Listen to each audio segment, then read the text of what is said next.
আসসালামু আলাইকুম। আজকে আমি রান্না করব ছোট বড় সবার প্রিয় খাবার সবজি খিচুড়ি। যারা ডায়েট করছেন তাদের জন্য বেস্ট রেসিপি। যারা এখন আমাদের চ্যানেল সাবস্ক্রাইব করেনি সাবস্ক্রাইব করে নিন। সবজি খিচুড়ি রান্না করতে আমি 3 রকমের সবজি ব্যবহার করেছি। 1 কাপের চেয়ে কম পোলাওয়ের চাল নিয়ে নিব এবং 2 রকমের ডাল, মাসকলাই এবং মসুরের ডাল ইউজ করব। প্রথমে ডালগুলো ভালো করে ধুয়ে নেব। একটি পাতিলে চালটা দিয়ে তাতে 4 কাপ পানি দিয়ে দিব এবং সবজিগুলো একসাথে দিয়ে দিব।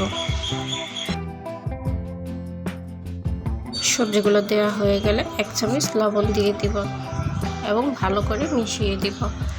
এখন একটি ঢাকনার সাহায্যে ঢেকে দিব যতক্ষণ পর্যন্ত সিদ্ধ হয়ে যায়। সিদ্ধ হয়ে গেলে যখন এই পর্যায়ে চলে আসবে তখন তাতে আমরা দিয়ে দিব শুকনো মশলা, 1/2 চা চামচ মরিচ গুঁড়ো, 1/2 চা চামচ ধনিয়ার গুঁড়ো, 1/2 চা চামচের চেয়ে কম হলুদ গুঁড়ো। হলুদ বেশি হলে ভালো লাগবে না খেতে।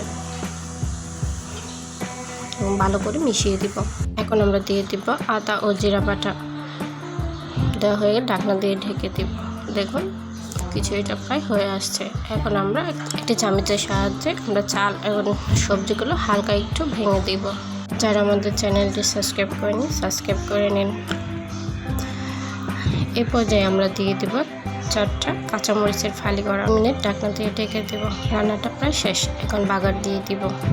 এখানে আমরা একটা কড়াইয়ে সরিষার তেল দিয়ে দিলাম। তাতে দিয়ে দিলাম কিছু পেঁয়াজ কুচি, কিছু রসুন কুচি এবং এটা ভাজতে থাকবো।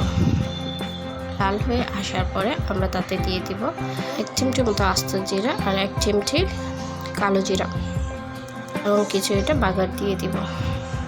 বাগার দেওয়ার পরে ভালো করে এর সাথে এগুলো মিশিয়ে নিব। দেখুন রান্নাটা প্রায় রেডি। এখন উপর থেকে ছড়িয়ে দিব কিছু ধনিয়া পাতা।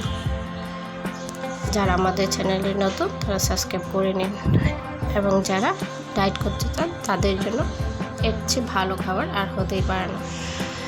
ছোট বড় সবার ফেভারিট একটি খাবার।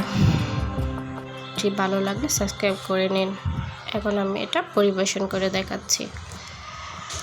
গরম গরম আচারের সাথে খেয়ে দেখুন, অনেক মজা।